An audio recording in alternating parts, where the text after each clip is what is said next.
في قلب جبال الأطلس الشامخة تنبض أرض سوس بحياة الأمازيغ، حراس الأرض وأبطال التاريخ. هذه قصة عن شجاعتهم وصمودهم. قال الراوي بحماس: يا أحفادي، اسمعوا حكايات أجدادكم.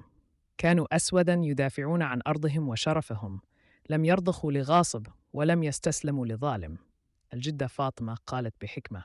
الجدة فاطمة تحكي للأطفال قصص الأبطال الأمازيغ، قصص يوسف بن تاشفين وطارق بن زياد، قادة سطعوا في سماء التاريخ.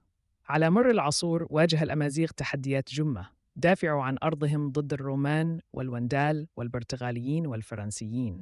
لم تنكسر إرادتهم ولم تلن عزيمتهم. الموت ولا المذلة، أرضنا حرة وستبقى حرة. قال أحد المقاتلين بحماسة: المرأة الأمازيغية رمز للصمود والعطاء، هي التي تربي الأجيال وتحافظ على التراث.